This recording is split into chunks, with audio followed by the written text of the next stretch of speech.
Eu quero falar hoje à noite sobre desistir, sobre ser um desertor.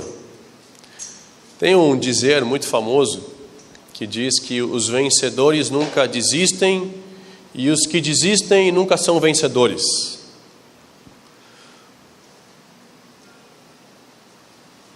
Olha, há controvérsias, né? De fato, a gente prega muito na igreja e ensina muito na igreja a não desistir nunca, não desistir jamais. Somos mais do que vencedores em Cristo Jesus, né? E se Ele foi vencedor, nós também seremos, e as coisas que Ele fez, nós ainda vamos fazer maior ainda. E a gente encoraja o povo a não desistir jamais, né? Somos brasileiros e não desistir nunca, aquela história toda, né? E por aí a gente vai. Então a gente cria na igreja uma atmosfera de não desistir. Isso é bom, isso é excelente, isso é muito bom. A gente fica pensando se Jesus, quando ele estava em agonia absurda e ele pergunta para Deus, pergunta para o Pai se de fato ele tem que ir para a cruz ou se tem algum outro caminho, se possível afasta de mim desse cálice. Imagina se naquela hora ele tinha desistido de tudo. Aí o troço tinha descambado, aí mesmo a vaca tinha ido para o brejo, e com a corda, e com o toco, e com tudo junto.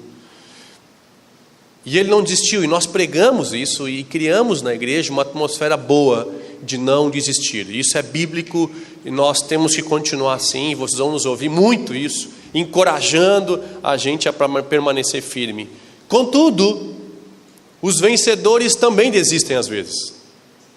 E existem alguns momentos que nós temos que desistir e que nós temos que abandonar alguma coisa. Na realidade, existem coisas, ou melhor, de tudo aquilo que a gente não consegue largar, é exatamente aquilo em que a gente acaba sendo preso na nossa vida. Vou repetir. Tudo aquilo que a gente não consegue ser livre, que não consegue liberar, é justamente aquilo que nos prende, é justamente aquilo que nos detém de às vezes ir adiante. Nós temos que ter a capacidade de, em algumas coisas, liberar, desistir. Eu não quero ser mal interpretado, não serei, em nome de Jesus, mas eu preciso que nós caminhemos juntos, porque eu quero falar disso, de desistir. Eu fui um camarada conhecido por desistir de tudo que eu começava. Eu chegava para minha mãe e dizia assim: eu quero fazer aula de tal coisa. Ela já sabia que em algum momento eu ia abandonar. Então eu fiz tudo o que vocês imaginam. Eu dancei até dança alemã com meia calça branca. Afinal de contas, tinha que ser sempre branquinho, né? Então, usava meia calça branca, e todos os meninos de meia calça branca, para ficar branquinho, para funcionar nos calçãozinhos, aqueles suspensórios, né? E tudo isso. Mas tudo eu começava e desistia. E é aula de violão, e é judô, e é taekwondo, e é escoteiro, e é tudo que deu para fazer, eu começava e abandonava. Eu era o clássico desertor, eu era o clássico começa e nunca termina. Mais alguém aí se identifica comigo? Não, de começar as coisas não terminar? Pois é. Não, bem pouco, a gente vou apertar de novo. Mais alguém aí? Deu o dobro agora já. É assim que funciona. Às vezes nós temos essa característica de abandonar coisas, de não terminar.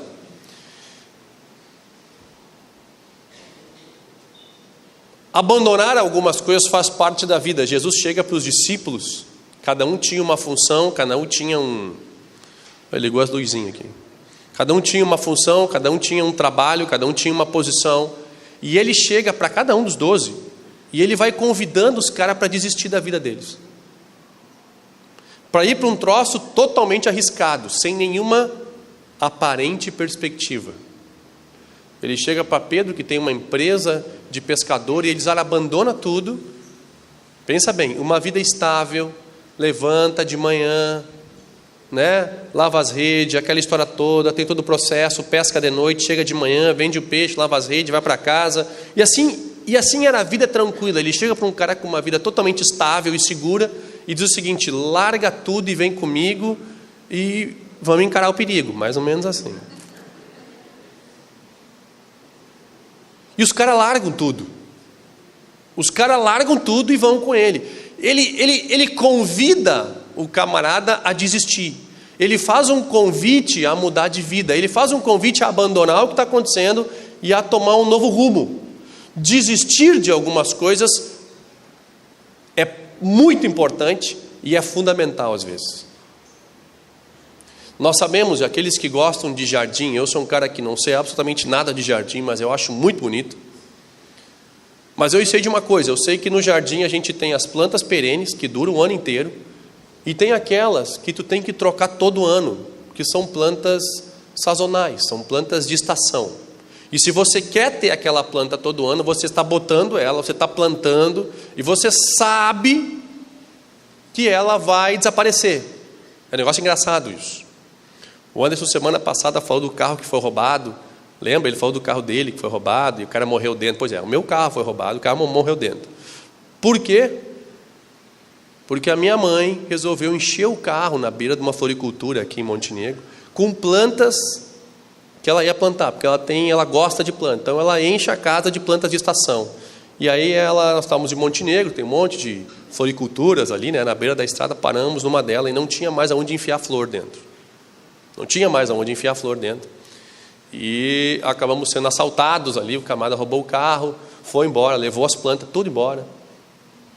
E a polícia acabou matando um deles dentro do carro e devolveram o carro, parecia uma peneira, né? E a gente acabou, obviamente, não ficando com ele, porque as lembranças não iriam ser boas, né? Mas ela tem esse hábito de deixar tudo muito bonito por estação, mas ela está ciente de que tudo vai morrer. De que é um período, é sazonal. Você tem que estar ciente. E tem aquelas outras plantas, que eu sou mais a favor, que você não mexe nelas. Não precisa mexer. Deixa ali. Isso é que nem grama, né? Está ali. Faz a função dela. Todo ano ela está ali, todo ano está verde. Eu sou mais fã desse negócio que dura, assim. Sou mais fã desse negócio, olha que árvore bonita. Vai estar todo ano, ela vai estar bonita, vai estar ali. Não mexe, não futrica, né? Menos para mim, assim, quanto menos trabalho, melhor. Eu gosto das coisas que duram. E seguidamente Deus nos confronta e nos faz ter que conviver com as coisas mais sazonais, não é verdade? Seguidamente a gente tem que conviver com a mudança de algumas coisas. E a mudança, ela é importante, ela é boa e ela é fundamental. Eu não quero encorajar o camarada aqui a desistir de tudo que está fazendo, né? Porque ele vai falar, vou desistir de tudo, abandona tudo, sai de tudo, larga tudo. Não, não é isso. O que eu estou dizendo é o seguinte, que existem as coisas que são perenes, que permanecem na nossa vida, que são coisas que não vão mudar. Coisas que têm que permanecer e que nós trabalhamos para que elas permaneçam, que são valores que nós carregamos e que nós não queremos e não podemos que eles mudem. Não podemos ver eles mudar. Mas existem outras coisas que nós temos que deixar ir. Existem outras coisas que nós temos que desistir. Existem algumas coisas que nós precisamos entender que elas são sazonais na nossa vida e que elas precisam passar. Para que nós venhamos a dar um novo rumo, elas precisam passar. Elas precisam mudar. A grande questão aqui é que momento que essas mudanças precisam acontecer, como elas precisam acontecer, como nós procedemos e como nós encaramos ela. Porque tu sabe como nós encaramos? Porque eu acho que tem dois tipos de desertores aqui, né? Tem o desertor estratégico, que é aquele que Jesus era, aonde ele chega para os discípulos e ele tem uma estratégia para os caras lá na frente. Ele chega para Pedro e ele não diz assim, larga tudo e vamos embora. Ele diz o seguinte, deixa isso aqui, porque a partir de agora eu vou te fazer pescador de homens. Ele tinha uma estratégia lá na frente, porque Jesus, quando lida conosco, ele não enxerga o nosso presente. Nós enxergamos o presente, ele enxerga lá na frente. É por isso que muitas coisas que acontecem conosco não fazem nenhum sentido, porque ele não enxerga o hoje. Os pensamentos dele são mais altos do que os nossos, os pensamentos dele são melhores do que os nossos, mas nós enxergamos só o hoje, e o nosso pânico toma conta da gente, mas ele está enxergando lá na frente. Tem o desertor estratégico, que era Jesus. Ele incentivava e ele deixava coisas estrategicamente. Ele deixou a sua família para se dedicar para o reino estrategicamente. Ele optou por deixar inúmeras coisas na sua vida, porque estrategicamente lá na frente ele ia ter um benefício. Jesus, ele aconselha e ele incentiva as pessoas a deixarem algumas que não fazem bem e que tomam todo o nosso tempo e que tomam toda a nossa energia e que não tem futuro nenhum, por coisas que de fato têm uma estratégia, têm um propósito. Um desertor sem propósito não tem perspectiva de futuro. Desertar, desistir por desistir, não tem perspectiva de futuro. Quando se desiste estrategicamente, com um objetivo, com um plano para ir melhor, e não simplesmente por desistir. Talvez já passou pela vida de vocês gente que desiste de absolutamente tudo, desde criança até velho. Nós tínhamos umas pessoas muito próximas aqui que desistem demais. Tudo muda, nada dura muito. Quando começa alguma coisa, e assim funciona na igreja, na vida pessoal, no relacionamento, em casa, família. Olha, é complicado conviver com alguém que você não sabe o que vai acontecer amanhã. Desistir por desistir não tem perspectiva de futuro. Se nós vamos desistir como Jesus nos ensinou, desistir estrategicamente, com um propósito de algo melhor, de algo segundo o que Ele tem no nosso coração. Presta bem atenção. Eu sei que muitas vezes a gente tem vontade de dar um balão em muita coisa que nos incomoda, mas esse é o desertor por impulso, é o cara que desiste por impulso. Eu desisto de algo porque me incomoda, porque me atrapalha, porque eu estou debaixo de uma pressão, debaixo de um estresse, mas ele não me traz benefício nenhum. É aquele camarada que não aguenta mais o serviço, por exemplo, não aguenta mais o trabalho. O trabalho está muito ruim, eu estou debaixo de pressão, o negócio é muito ruim, eu não aguento mais. Chega para o chefe, chega para o parceiro de negócios, olha, não aguento mais, eu estou debaixo de estresse, estou indo embora. Chega em casa, aí o marido ou a esposa pergunta, diz, saiu? Saiu. E nós vamos pagar as contas. Eu não pensei nisso, essa parte eu não tinha lembrado. É verdade, né? Se eu não tenho trabalho, não tenho dinheiro. Parece óbvio isso, né? Muito óbvio. Mas na hora, meu amigo, que a poeira baixa, na hora que o estresse come, na hora que a pressão come, a gente tem um impulso, ou tem a vontade de desistir de forma impulsiva, e não estratégica, mas impulsiva. Esse desertor está assim. Essa é a maior incidência, esse é o maior índice, essa é a maioria das pessoas. Eu desisto porque eu estou debaixo de pressão, eu estou debaixo de uma agonia, eu estou debaixo de um problema, e eu abandono tudo, e vamos ver o que dá depois. Vamos ler 1 Reis 19.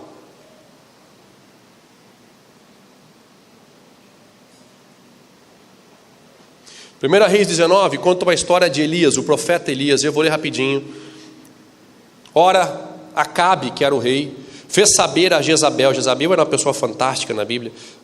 Tudo que Elias havia feito e como matar à espada todos os profetas. Então Jezabel mandou um mensageiro a Elias e disse-lhe: assim me façam os deuses, e outro tanto, se até amanhã, a essa mesma hora, eu não fizer a tua vida como tu fizeste a um deles. Elias teve medo e correu para salvar a sua vida quando chegou a Berseba, que pertence a Judá, deixou ali o seu moço. Ele mesmo, porém, foi ao deserto, caminho de um dia, chegou, assentou-se debaixo de um zimbro e pediu ali a morte de si mesmo. Já basta, ó Deus, toma agora a minha vida, pois eu não sou melhor do que os meus pais. e deitando-se dormiu debaixo do zimbro. De súbito um anjo o tocou e disse: levanta e come. E olhou e viu à sua cabeceira estava um pão cozido sobre as brasas e uma botija de água. Tendo comido e bebido, voltou a deitar-se. O anjo do Senhor voltou a segunda vez, tocou e disse: levanta e come, pois muito longo te será o caminho. Levantou-se, comeu e bebeu, e caminhou 40 dias e 40 noites até Horebe, o monte de Deus. E ali entrou numa caverna, onde passou a noite. E lhe veio a palavra do Senhor, dizendo: o que fazes aqui, Elias? Respondeu ele: tenho sido muito zeloso pelo Senhor Deus dos exércitos. Os filhos de Israel deixaram a tua aliança, derrubaram os teus altares e mataram os teus profetas à espada. Só eu fiquei. E agora estão tentando matar-me também. E disse Deus: vem para fora e põe-te nesse monte perante a face do Senhor, pois ele vai passar. Então um grande e forte vento fendeu os montes, despedaçou as penhas diante do Senhor, porém o Senhor não estava no vento. Depois um grande terremoto, porém o Senhor não estava no terremoto. Depois um terremoto, um fogo, porém o Senhor não estava no fogo. Depois do fogo uma voz calma e suave, ouvindo a Elias, envolveu o rosto na capa e saindo, pôs-se à entrada da caverna. Então lhe veio uma voz que dizia: o que fazes aqui, Elias? Respondeu ele: eu tenho sido muito zeloso, a mesma conversa, zeloso pelo Senhor Deus dos exércitos. Os filhos de Israel deixaram a tua aliança, derrubaram os teus altares e mataram os teus profetas à espada. Só eu fiquei, e agora estão tentando matar-me também. E disse o Senhor: vai, volta pelo caminho para o deserto de Damasco. Quando lá chegares, unge a Azael, rei da Síria, e a Jeú, filho de Nissim. Ungirás rei a Israel, bem como Elias, filho de Safate, de Abel Meolá. Ungirás profeta em teu lugar. Até aí. Se nós lermos um pouco antes, aconteceu aquela famosa história onde os profetas de Baal, não tinha chuva, não chovia, os profetas de Baal estavam chamando sacrifício de Baal, e aí chega Elias e diz o seguinte: esses profetas são tudo meia boca, são tudo falso, eu sirvo ao Deus vivo e vou provar para vocês. E aí ele chama fogo do céu, queima todo o altar, e os profetas ficam apavorados, e ele não só mostra quem é Deus de Israel, como ele mata todos os profetas de Baal. Jezabel, que era uma rainha autodenominada profetisa, cheia dos demônios, não tinha mais lugar para demônio essa mulher. Essa mulher, quando fica sabendo pelo maridão, fofoqueiro dela, diz o seguinte: manda um recado para ele, que assim como ele matou todos os profetas, amanhã eu vou matar ele. Olha o que tinha acabado de acontecer com ele. Ele tinha encarado uma pinha de profeta falso. Deus honrou ele, veio com fogo, e o troço queimou, e foi um negócio fantástico. Ele era o cara, onde ele passava o pessoal tremia a perninha, porque lá vem o cara. Meu amigo, se ele clamar fogo do céu, o fogo vem. Ele era o cara, ele ia passando a multidão ia abrindo, ele era o cara. E aí ele recebe um recado da rainha: amanhã que os deuses façam comigo isso que tu fez com eles, se amanhã essa mesma hora tu ainda estiver vivo, porque eu vou querer a tua cabeça. Esse cara se amedronta, tinha acabado de encarar uma milícia de demônio, e agora se amedronta por uma mulher cheia de nhanha. Ele se amedronta com ela e bate o pânico. Sabe o que ele faz? Foge. Grande profeta Elias. Foge, sai correndo, acha lá um pé de ingá, se atira embaixo e diz: aqui eu vou morrer, Deus me mata, acaba com a minha vida. Eu digo, olha o tipo do cara, ele estava lá em cima e daqui a pouco ele está lá embaixo. Acaba comigo. O anjo vem: não vou acabar não, come aí que o bicho ainda vai pegar. Ele come tudo e dorme. O anjo vem de novo: come mais um pouco porque a caminhada é longa.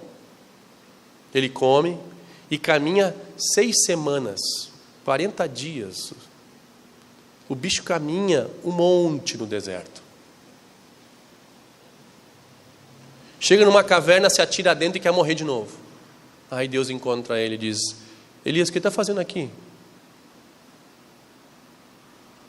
Eu sou servo, eu tenho servido, eu sou o cara, eu tenho servido o reino, eu não tenho errado, eu tenho sido correto, todos os profetas morreram, só sobraram a mim, eles querem tirar a minha vida, e eu fugi. Eu fugi porque eu sou zeloso por ti, eu sou zeloso pelas tuas coisas, e eu resolvi me esconder para que não me mate, porque eu sou muito zeloso. Deus pergunta de novo: Elias, eu não entendi, o que tu faz aqui mesmo? Esse discursão todo não deu para entender. Ele repete de novo o mesmo discurso. Eu estou aqui fugindo porque eu sou muito zeloso, estou muito bom, eu cuido muito das tuas coisas, e eu resolvi fugir. Deus volta e diz: Elias, não entendeu absolutamente nada, a história não acabou, Elias. Tu estava no auge, tu estava enfrentando todo mundo, tu vai fazer sabe o quê? Tu vai voltar, meu amigo. Pô, eu vou 40 dias, o cara sozinho, a pé. Volta tudo. Volta tudo porque a história não terminou ainda, Elias. Volta tudo porque ainda tem mais para fazer. Teu chamado não acabou, meu amigo. A tua unção ainda não encerrou. O que eu tenho para ti não é assim, não. O troço não termina desse jeito. Não é assim que termina. Não termina você fugindo porque foi ameaçado. Você volta e conclui o que você estava fazendo. Porque sair fugido não é o meu perfil. Se é para sair, sair estrategicamente. Sair pelo impulso, não. Sair pelo impulso, não. Não é típico meu abandonar por abandonar. Quando a gente abandona, na realidade é dar um passo para trás, porque eu estou dando 2 para frente. Deus fez isso com Jesus na cruz. Morreu e todo mundo, os demoníacos, imagina a festa que deu. Matamos, acabou, conseguimos acabar com o homem. E Deus pensando: não é por aí não. Eu tenho um plano muito maior. Eles estão achando que eu desisti, na realidade eu dei um passo para trás, para agora dar 2 para frente. Eu tenho uma visão estratégica das coisas. Deus, quando desiste para evoluir. Nós precisamos dar um passo atrás com Deus, às vezes. E não significa que nós estamos retrocedendo ou de fato abandonando algo. Mas nós estamos nos preparando para ir mais adiante. E Deus diz assim: agora tu vai voltar todo o caminho. Tu vai voltar todo o caminho e tu vai passar por todo mundo que tu ficou passando até chegar aqui, dizendo: eu desisti. Meu tempo de profeta acabou. Encerrei, mas tudo desistiu. Desisti. 40 dias. Encontra Deus na caverna, Deus fala com ele, ele volta. O pessoal pergunta: e aí, Elias? Não desistiu? Ô Elias, não abandonou? Eu achei que sim, né? Mas não era bem os planos de Deus. E ele volta. E ele não só volta, como ele convida, mais adiante aqui ele convida Eliseu, né? Ele convida Eliseu e diz: Eliseu, larga tudo aí também, larga os teus bois, que estava arando a terra, larga tudo e vamos embora. E Eliseu olha para ele e diz: até a pé nós iremos, para o que der e vier. Mas o certo, irmão, o certo é que nós estaremos onde o reino estiver, ele disse. Né, Jean? Talvez na versão de vocês não diz. Diz, né? Não diz, não diz, tem algumas que não diz. Bem a letra miúda, bem embaixo.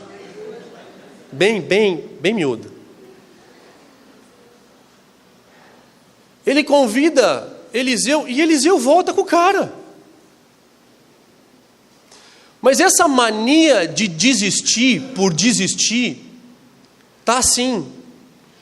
E sabe como é que Deus ministra os caras? Ele ministra perguntando. Assim como ele perguntou para Elias: o que está fazendo aí? Tem certeza? Ele faz com todos. O camarada debaixo de um pânico, debaixo de um problema, e Deus, como se não soubesse o que estivesse acontecendo, ele pergunta: está fazendo o que aí, Elias? Como se ele não soubesse o que o cara está fazendo ali?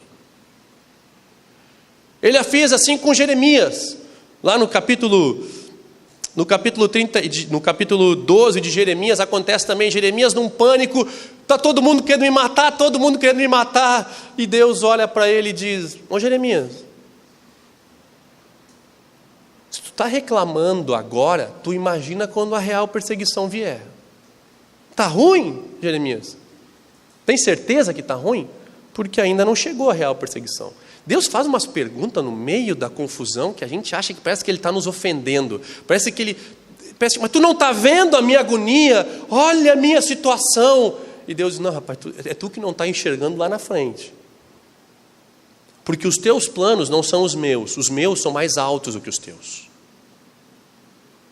Se é para desistir, você vai desistir estrategicamente. Esse não é o jeito. Eu não sou um Deus de desistir desse jeito. Não é assim que eu trabalho, não é assim que eu funciono. Jó, no capítulo 38, depois de ele estar naquela agonia, todo mundo abandonou ele, ele raspava o seu corpo com pedaços de telha, suas chagas com pedaços de telha, e ele reclama. Ele não reclama, ele questiona um monte de coisa. E Deus, no capítulo 38, diz: e Deus disse. E aí ele fala, até fiz questão de copiar, e depois disse Deus disse a Jó, num redemoinho: quem é esse que escurece o conselho das palavras sem conhecimento, que cinge os lombos como homem, e pergunta-te: quem te ensinarás? Onde estava tu, Jó, quando eu fundava a terra? Está reclamando do teu problema? Onde é que tu estava quando eu fundei a terra? Eu fundei a terra. Me diz uma coisa, tu tens alguma inteligência? Quem lhe pôs as medidas nesse mundo? Tu sabes quem é, Jó? Quem determinou o tamanho? Ou quem estendeu sobre ela um cordel? Sobre o que estão os fundamentos desse mundo? Quem pôs a pedra angular? Quantas estrelas alegremente cantavam? Ou quem encerrou o mar às suas portas? Quando ele se rompeu e saiu da sua madre? Onde é que tu estava quando tu estava ali bebezinho saindo da tua madre? Onde eu estava, Jó? Ele diz: Jó, tu está reclamando do teu problema? Deixa eu te localizar. E Deus faz perguntas para responder. Olha que interessante. Deus faz seguido. Eu confesso para ti que é bem ruim isso. Porque a gente esperava uma resposta e ele começa a nos perguntar: Jó, está reclamando do teu problema? Então me diz, quem criou o mundo, Jó? E as estrelas, Jó? E os anjos? Aonde eu estava, Jó, quando tu saiu do ventre da tua mãe? Jó, olha o teu probleminha. Olha a tua situação. Perto de quem eu sou. Vai desistir, Jó? No jardim do Éden, quando Adão peca, ele vem como se Deus não soubesse. E ele faz isso. Como se ele não soubesse, ele pergunta: Adão, onde é que tu está, Adão? Aí Adão aparece: o que tu fez, Adão? Precisava dizer, o homem estava escondido. Mas Deus faz essas perguntas para que eu e você entendamos a real situação. Ele faz a pergunta para que você e eu nos demos conta do tamanho dele diante da sua situação e para que você enxergue a tua situação como ele enxerga. Se é para desistir, que se desista com um plano. Se é para desistir, que se desista estrategicamente. Se é para desistir, que se desista com ele junto. Sabendo que eu estou dando um passo atrás, mas na realidade com ele, eu estou dando 2 para frente.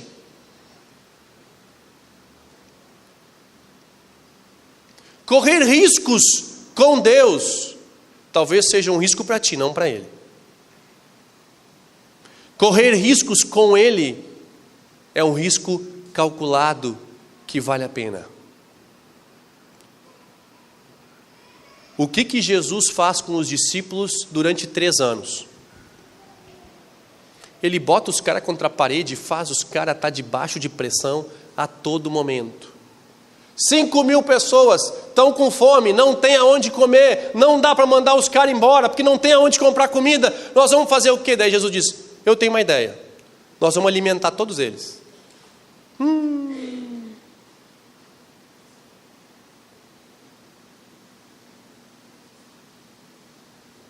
Entra no barco, começa a tempestade. Está todo mundo apavorado porque vai morrer. E Jesus faz o quê? Vai dormir. Vai dizer que não parece que às vezes Deus nos ofende com o comportamento dele. Olha a minha situação, nós vamos morrer. E Jesus dormindo. Meu amigo, a gente não desiste assim. Jesus com toda a calma, eles não sacaram ainda. Vocês não entenderam ainda. Problemas vêm, dificuldades vão vir. O que vocês têm que entender é que eu tenho que estar no barco. Eu estando no barco, vai estar tudo certo. Vocês já estão apavorados, achando que vão morrer? Ainda não entenderam. E ele prova os caras até o fim. Ele prova os caras até o limite, para que eles entendam que não é assim. Aqueles que não desistiram do Evangelho, quando Jesus voltou, foi levado ao céu, ficaram em Jerusalém. E esses caras foram cheios do Espírito Santo. Jesus estava pensando naquele momento do Espírito Santo. Quando ele recrutou os 12, ele recrutou pensando que eles um dia ficariam em Jerusalém e do alto seriam revestidos do poder e fariam obras ainda maiores do que ele. Ele pensava nisso. Ele não pensava nas aventuras. Ele não pensava em eles terem boas experiências no reino. Deus não está preocupado que você só tenha boas experiências no reino. Ele está preocupado que você fique até o fim. Que você cumpra o propósito a qual você foi chamado. E o que nos incomoda no dia a dia, vê se eu estou certo, a maioria das coisas que te incomoda e que me incomoda no dia a dia não tem absolutamente nada a ver com o ID do Senhor. Não tem absolutamente nada a ver com o chamado pelo qual eu e você temos. O que mais nos incomoda e nos atrapalha e tira o nosso sono não está relacionado com o nosso chamado nessa terra. E eu preciso dizer para você que Deus te ama muito, mas Ele não está nem aí para esse troço. Ele te ama muito, mas você tem que entender o que é importante nessa vida, porque nós vamos passar uma vida inteira correndo atrás do vento, nos desgastando, nos estressando, e nós não entendemos de fato como Deus funciona. O que acontece com Jonas, quando ele foge do chamado de Deus, ele desiste de tudo. Ele diz: aquele povo de Nínive é ruim, eu sei que tu és um Deus de amor e que tu és um Deus que se arrepende.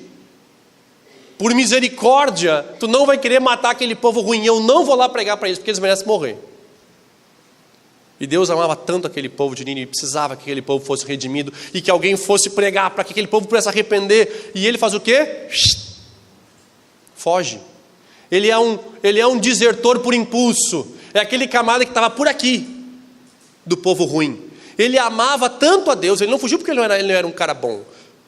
Jonas fugiu porque ele amava tanto a Deus e ele não queria que Deus salvasse aquele povo ruim, porque aquele povo era ruim, aquele povo era mentiroso, aquele povo era ladrão, aquele povo era profano, adúltero. E ele diz: Deus, tu ama muito, tu vai querer salvar aquele povo que não merece. Não salva aquele povo. E eu vou para outro lugar. E o barco vai afundar. E aí o problema, adivinha quem é? Jonas. Todo mundo chega para ele: o que eu faço contigo, tu é o problema? Tu tem que voltar para os planos de Deus. Jonas disse: pode tirar de volta na água aí que tudo vai resolver. Pode me atirar de volta nos braços dele, Deus sabe o que faz, pode jogar, mas tu vai morrer. Fica tranquilo, conheço ele. Estou sabendo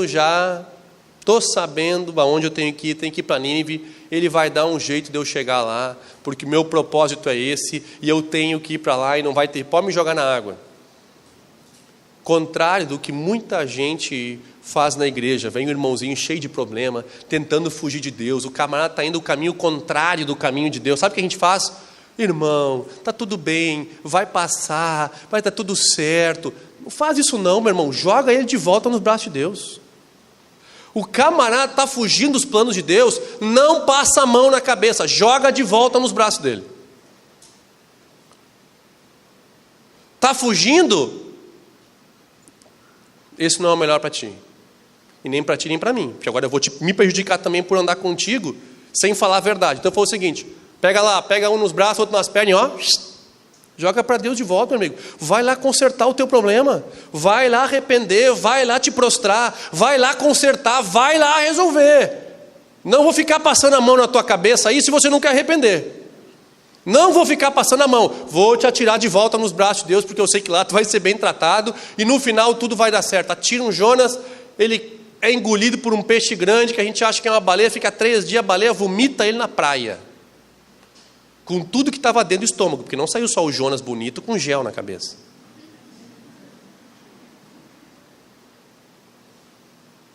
Fedendo a peixe. Cuspido na praia, quando ele levanta e consegue abrir os olhos, a primeira coisa que ele vê é assim, ó. Nínive, pra lá, seu idiota. Primeira placa que tinha assim, ó, pra lá. Levanta, vai, prega para todo mundo e adivinha? Todo mundo se arrepende. Meu irmão, ser um desertor por impulso nos afasta daquilo que de fato Deus tem. Porque você está cansado, porque você está em agonia, porque você está em forte pressão, não é motivo para desistir sem que Ele de fato seja contigo. Se for para desistir, desista com Ele. Desista estrategicamente, desista sendo guiado por Ele, porque alguns planos de fato você vai ter que deixar para trás. Eu até tenho que dizer mais, eu sou uma pessoa que prego o relacionamento como forma de Deus mover na sua vida, mas eu tenho que dizer que às vezes até alguns relacionamentos você vai ter que deixar para trás, para que aquilo que Deus tem se cumpra na sua vida.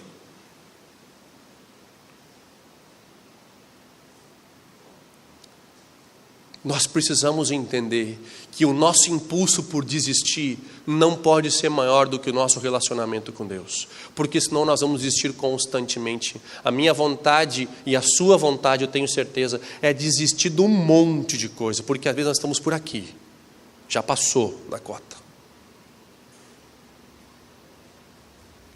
E se é para desistir, nós vamos desistir com Ele.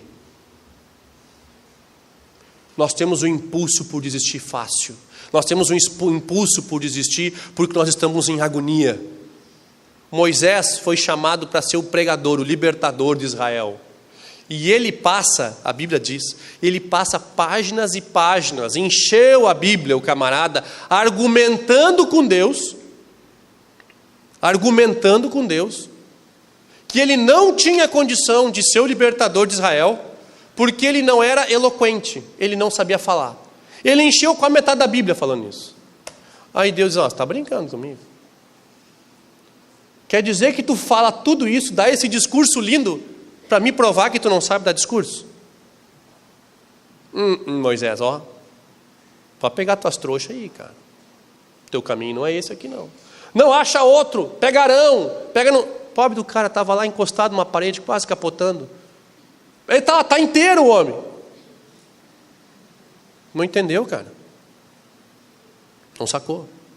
É tu. É para ti. Nós estamos com vontade de desistir, né? Nós temos vontade de largar tudo e dar um novo rumo. E eu preciso dizer para você que você eventualmente até vai. Que existem plantas que são sazonais sim, e que eventualmente nós vamos ter que tirar tudo e que nós vamos ter que trocar, eventualmente vai acontecer, eu tenho certeza que vai. Mas eu vou dizer uma coisa para você, se você não entendeu o propósito, desistir sem propósito não tem perspectiva de futuro. Não desista sem propósito, porque isso não é bíblico. Deus não nos ensina isso. Se você vai desistir, e Jesus aparentemente deu um passo para trás, indo para a cruz e deixando ser xingado, deixando ser machucado, ele dá um passo para trás e todo mundo diz, ele desistiu, ele se entregou, ele vai morrer, porque ele podia ter matado todo mundo que tentou prender ele. E ele aparentemente desiste, e é a maior vitória que nós celebramos até hoje. Deus não é um Deus de desistir sem um plano. Deus não deserta. Deus não deserta impulsivamente. E por que nós faremos isso? Por que nós? Você pode contar o seu problema e você está de fato debaixo de uma pressão gigante. Deus vai começar a fazer pergunta para você que você não vai querer ouvir. Vai dizer, mesmo? Tem certeza? Mesmo? Está achando ruim? Quem criou os céus e a terra? Quem te criou? Quem te conhece melhor que a tua mãe? Quem sabe quantos cabelos tem a tua cabeça? Quem? Abre os teus olhos e entenda que de fato existem coisas muito maiores para a tua vida e que se você desistir agora, sem uma estratégia, sem um plano, sem de fato desistir com o Senhor, você vai ter um cara sem perspectiva de futuro. Desistir sem um plano, sem uma estratégia, desistir sem propósito, não tem perspectiva de futuro. Preste bem atenção, você vai desistir e não vai dar em nada. Saiba o que de fato Deus tem para você e saiba que Ele é muito maior do que os teus problemas. Vamos ficar em pé, por favor, e vamos orar.